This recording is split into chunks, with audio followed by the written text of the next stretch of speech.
అలాగే climax, goal fight, సినిమాలో other action part అంతా నా ప్రియ మిత్రుడు, శిష్యుడు, ఏదో ఫస్ట్ సినిమా నుంచి నాతో ట్రావెల్ అవుతున్నాడు పటాస్ నుంచి మా వెంకట్ మాస్టర్. సో వెంకట్ మాస్టర్తో ప్రాబ్లం ఏంటంటే, వెంకట్ మాస్టర్ గురించి మాట్లాడకపోతే వెంకట్ మాస్టర్ ఫీల్ అవడు. వెంకట్ మాస్టర్ భార్య వందన ఉంది, వందులు, ముద్దుగా వందులు అని చెప్పి తిరుగుతుంటాడు. నన్ను అన్నయ్య అని ప్రేమగా పిలుస్తుంది. ఇన్స్టాగ్రామ్లో వస్తుంది, ఏ అన్నయ్య ఆయన గురించి మాట్లాడరా. అమ్మ తల్లి వందులు, హ్యాపీయా? సో మీ ఆయన గురించి మాట్లాడాను. All the best Venkat.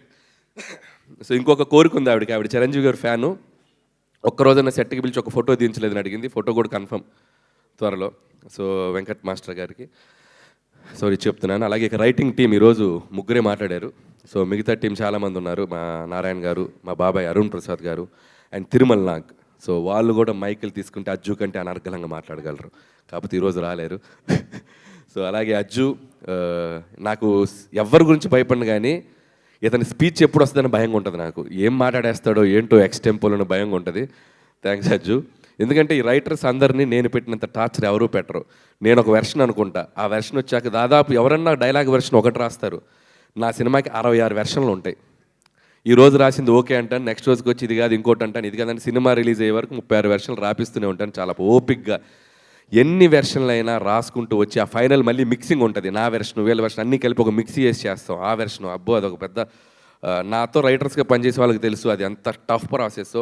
Writers అంటే ఒక వెర్షన్ రాసి 2 నెలలు కూర్చోవడం కాదు స్క్రిప్ట్, బట్ సినిమా రిలీజ్ అయ్యే వరకు ముందు రోజు వరకు ఎడిటింగ్, డబ్బింగ్లో కూడా వచ్చి కూర్చుంటారు నాతో పాటు, ఏమైనా ఇంప్రూవైజ్ చేద్దామని చెప్పి. సో అంత డెడికేషన్గా పనిచేస్తారు అజ్జు అండ్ సాయి అండ్ ప్రదీప్ కూడా. అండ్ సాయి గురించి స్పెషల్గా చెప్పాలి. నేనేంటంటే సినిమా తీశాక ఒక 1 వీక్ ముందు కాన్ఫిడెన్స్ అంతా వెళ్ళిపోద్ది నాకు. ఏమవుద్ది సినిమా అని చెప్పి పరీక్ష రాసి ఎగ్జామ్ స్టూడెంట్ లాగా అయిపోతా. ఇది తీసేద్దామా అది తీసేద్దామని మా ఎడిటర్ తమ్మిరాజు గారు బుర్ర తింటుంటే నా వెనక ఒకడు కాన్ఫిడెంట్గా తిరుగుతుంటాడు. అగా ఎందుకు తీస్తావు అది ఇలా అన్నాడు. ఒకడే కమాండ్ చేసేది మా వాడు సాయి. బుద్ధుందని ఏమి అది ఎంత పండిందో తెలుసా ఎపిసోడ్, ఎడ తీస్తావు అది ఇలా అని చెప్పి ఇదిలిస్తాడు. ఒక్కోసారి కోపడతాడు, అరుస్తాడు. ఏంటి సినిమాని చెడగొడతావేంటి నువ్వు, బ్లాక్ బస్టర్ అయ్యే సినిమాని అవతలకెళ్ళు, అసలు ఎడిటింగ్ రాకు అని చెప్పి నన్ను ఒక కంట్రోల్ చేసే వ్యక్తున్నాడంటే మా సాయి.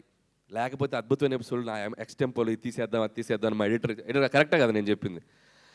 సో అంత ఎక్కువ ఆలోచిస్తాను, అంత భయం. ఎందుకంటే ఎట్టైనా ఒక సక్సెస్ఫుల్ ఫిల్మ్ వెళ్ళాలి, సినిమాని కాపాడుకోవాలి, అంత ఓవర్ ఎంతూజియాజంతో పనిచేస్తాను. సో ఇలాంటి వాడు ఒకడు ఉండాలి వెనక. Thank you Sai. సినిమా నువ్వు కాపాడుతావు లాస్ట్లో, నేను దాన్ని స్పాయిల్ చేయకుండా.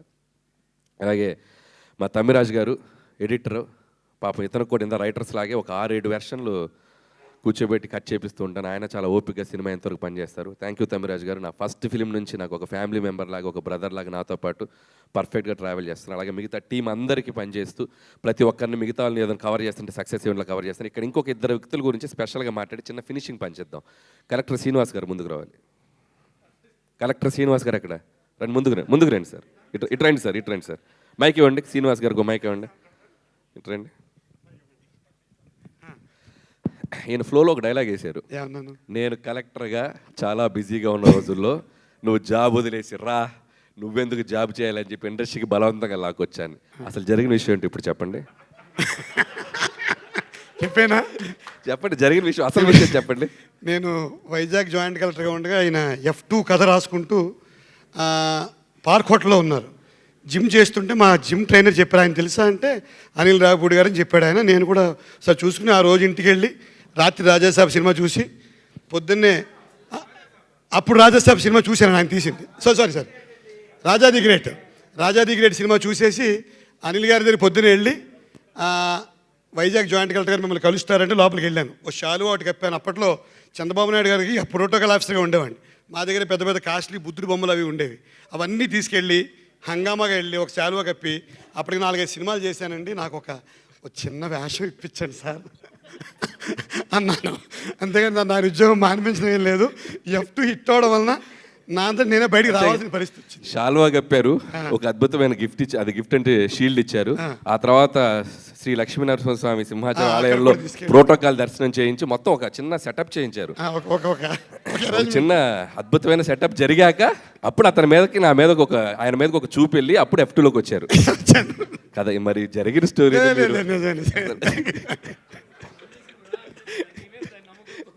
వచ్చాను అంటే 7 సినిమాలు ఇచ్చారు కాబట్టి ఆ కృతజ్ఞత. జోక్స్ పార్ట్, ఒక చిన్న మీకు కంటెంట్ దొరికింది దీనివల్ల.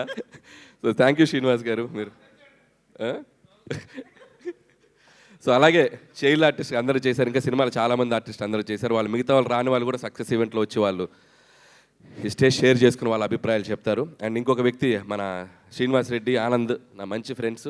సో అభినయ్, సో కొత్తగా క్యాథరిన్ గురించి చెప్పాలి. బీయింగ్ ఏ హీరోయిన్గా చేస్తూ కూడా ఈ సినిమాలో జ్వాల అనే పేరు పెట్టాక, ఎందుకంటే జ్వాల అంటే చంటబ్బాయిలో సుహాసిని గారు చేసిన పాత్ర. సో అది అందరికీ గుర్తు రావాలని ఒక హీరోయిన్గా చేస్తే ఎవరైనా బాగుంటుందని చెప్పి నేను క్యాథరిన్ అడిగాను. పాపం క్యాథరిన్ ఏమాత్రం ఆలోచించకుండా చిరంజీవి గారి పక్కన మంచికి త్రూ అవుట్ ఒక టీంలో రోల్ కదండి, నేను చేస్తానని చెప్పి ఆ అమ్మాయి అక్కడక్కడ కొద్దిగా డైలాగులు ఉన్నా లేకపోయినా సినిమా అంతా చాలా అద్భుతంగా చేసింది. అలాగే వెంకటేష్ గారితో చివరిలో అమ్మాయిని కలిపాము కాబట్టి ఒక హీరోయిన్ ఉంటే బాగుంటుంది అని చెప్పి మేము చెప్పినందుకు Catherine thank you so much ఈ పాత్రను యాక్సెప్ట్ చేసినందుకు.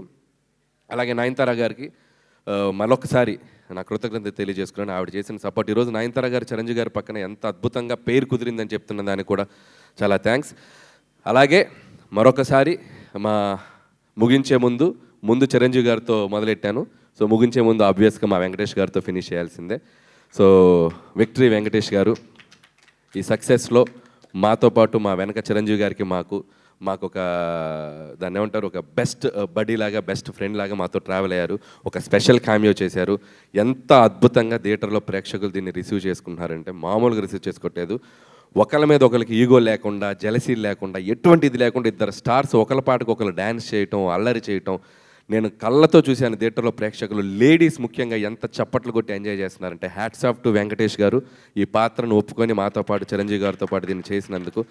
అండ్ నాకు తెలుసు ఆయనకి ఎంత అట్మోస్ట్ లవ్ అండ్ రెస్పెక్ట్ లేకపోతే ఇది చేయరు. చిరంజీవి గారి మీద ఉన్న అట్మోస్ట్ రెస్పెక్ట్, నా మీద ఉన్న utmost love. Thank you sir, you are also big key part in our success. మేము ఎప్పటికీ మర్చిపోయాం. Venkatesh garu thank you so much. And అలాగే హర్ష గారిది ఇందాక ఒక విషయం చెప్పారు. అతని కాలు మీరు ఇప్పుడు చాలామంది ఇందాక జీవి గారు అన్నారు, ఇప్పుడు ఒక థ్రిల్లర్ లాగా ఉంటుంది మీరు వెళ్ళి సినిమా చూస్తే. అసలు నడవలేని హర్ష గారు సినిమా అంతా యాక్ట్ చేశారనేది ఒక థ్రిల్లింగ్ పాయింట్. సో దానికి నేను చాలా హోంవర్క్ చేయాల్సి వచ్చింది. ఎందుకంటే నాకు ఆర్టిస్ట్ని మధ్యలో పాపం తన చిరంజీవి గారితో యాక్ట్ చేయలేదు ఒక డ్రీమ్, దాన్ని నేను మధ్యలో ఆపదలుచుకోలేదు. ఏదో ఒకటి చేద్దాం, ఎలా మేనేజ్ చేద్దాం. అప్పుడు నాకు గుర్తొచ్చిన వ్యక్తి ఇంకొక వ్యక్తి, లెజెండరీ డైరెక్టర్ రాఘవేంద్రరావు గారు. సో రాఘవేంద్ర గారు అయితే ఇప్పుడు ఈ సినిమాని ఎలా తీస్తాడు, రాఘవేంద్ర గారు అయితే ఇప్పుడు ఎలా మేనేజ్ చేస్తాడని చెప్పి నన్ను నేను అలా ఒక ఊహించుకొని ఏం చేసామంటే, యాక్చువల్గా ఇంటర్వెల్ బ్లాక్లో వీళ్ళతో పాటు నడుచుకుంటూ రావాలి హర్ష గారు. రాత్రి సీన్ మార్చేసా. సో ఒక ట్రాలీ తెప్పించి, డ్రమ్స్ తెప్పించి, సో అప్పటికప్పుడు సాంగ్ చిరంజీవి గారు అడగగానే ఒక హైలాగా అతను వచ్చి నుంచుంటే మీరు అబ్జర్వ్ చేస్తే ఎక్కడ హర్ష గారు వాకింగ్ ఉండదు, ఫ్రేమ్ ఎంట్రీలు ఉంటాయి. సో ఇలా అలా వచ్చి అలా నుంచుంటాడు. సో ఆయనకి దానికి ఒక స్కూటర్ తెచ్చుకున్నాడు, 3 బండి స్కూటరు, చైరు. ఈ స్కూటర్ మీద ఇలా వచ్చి అలా నుంచుంటారు. సో అలా చాలా క్లెవర్గా, స్మార్ట్గా ఏదో అక్కడక్కడ చేసాం. నుంచోబెట్టడం కూడా ఆ కాలు కనపడకుండా ఇద్దరి మధ్య ఓవర్లాప్లో నుంచోబెట్టడం. సో ఎందుకంటే ఒక ఆర్టిస్ట్ చిరంజీవి గారితో నటించాలని ఒక కళ ఉన్న ఆర్టిస్టు మధ్యలో అది ఆగిపోకూడదు. ఆ కష్టం ఏదో నేను పడతా. సో ఆడియన్స్కి ఆ డౌట్ రాకుండా చిన్న జిమ్మిక్స్ చేసి ఈరోజు హర్షవర్ధన్ తన హ్యాపీగా తన నచ్చిన నటుడు, ఇష్టమైన నటుడితో యాక్ట్ చేసిన ఆ అనుభూతిని పొందారు. థ్యాంక్ యూ హర్ష గారు. అడిగాను మొత్తం నా గురించి మాట్లాడావు, బాస్ గురించి మాట్లాడవా అన్నాడు. ఏం మాట్లాడుతున్నావు, బాస్ గురించి నీ ముందు ఎందుకు మాట్లాడుతాను, బాస్ ముందు మాట్లాడతా అన్నాడు. ఓకే అలాగే మాట్లాడు. సో వన్స్ అగైన్ మీడియా మిత్రులందరికీ చాలా థ్యాంక్స్. ప్రతి సినిమాకు ఒక జర్నీ, ఆ జర్నీలో నేను ఒక్కొక్కసారి ప్రెషర్లో ఉన్నా, ఒక్కొక్కసారి స్ట్రెస్లో ఉన్నా, ఒక్కొక్కసారి కన్ఫ్యూజన్లో ఉన్నా. ఈ ప్రమోషన్స్ వీటిల్లో వాళ్ళందరూ కనిపించిన ప్రతి మీడియా స్నేహితులందరూ భుజం మీద షోల్డర్ వేసి నువ్వు కొడతావు అని చెప్పి నాకంటే ఎక్కువ కాన్ఫిడెన్స్ వాళ్ళు ఇచ్చారు. నేను ఎప్పుడు ఎదురిచ్చినా నన్ను నవ్వుతూ పలకరిస్తారు. వాళ్ళ పాజిటివ్ ఎనర్జీని ఎప్పటికీ మర్చిపోలేను. ఈరోజు సక్సెస్ కొట్టి ఇక్కడికి వస్తే ప్రతి మీడియా మిత్రుడు ఒక చెయ్యి ఇచ్చి ఇలా చెయ్యి గట్టిగా ఊపేస్తున్నారు నాది. ఆ గట్టిగా ఊపే దాంట్లో వాళ్ళకి నా మీద ఉన్న ఎఫెక్షను, ఈ సినిమా తాలూకు ఒక పాజిటివ్ ఎనర్జీ, వాళ్ళకి నా మీద ఉన్న ఒక పాజిటివిటీ ఎలా తెలుస్తుంది నాకు అర్థమైంది. పేరు నా మీడియా మిత్రులందరికీ నా థ్యాంక్ యూ సో మచ్. నేను ఒక్కొక్క పేరు నేను మెన్షన్ చేస్తానంటే లక్ష్మి గారు కోపం వస్తుంది, నా పేరు మెన్షన్ చేయలేదని. అందుకే నేను పేర్లు మెన్షన్ చేయట్లేదు, గ్రూప్గా మెన్షన్ చేస్తాను. లక్ష్మి గారు మీరు దాంట్లో ఉన్నట్టే చేస్తూ. అలాగే సోషల్ మీడియాలో, యూట్యూబ్లో గత 15 రోజులుగా జరిగిన విధ్వంసం మామూలు విధ్వంసం కాదు. సో దొరకడా సో గట్టిగా దొరికేసా. ఎవరికి దొరికాను? ప్రేక్షకులకు దొరికాను. వాళ్ళు టికెట్ పెట్టి ఈ సినిమాని, చిరంజీవి గారిని మేము ఇలా చూడాలి, మా చిరంజీవి గారిని ఇలా సెలబ్రేట్ చేసుకోవాలి, సినిమాకి వెళ్ళి మేము ఎంటర్టైన్ అవ్వాలని ప్రేక్షకులందరికీ చాలా గట్టిగా దొరికాను. చాలా థ్యాంక్ యూ. ఈసారి కూడా ఈ సంక్రాంతి నాకు మళ్ళీ మెమరీస్ చేయండి, సెలబ్రేట్ చేయండి. మీమ్స్ ఫ్రెండ్స్ అందరూ వేసుకునే వాళ్ళు వేసుకోండి, పొగుడుకునే వాళ్ళు పొగుడుకోండి. నేను మాత్రం మీ మీమ్స్ చూస్తాను, నవ్వుకుంటాను, ఎంజాయ్ చేస్తాను. Thank you so much.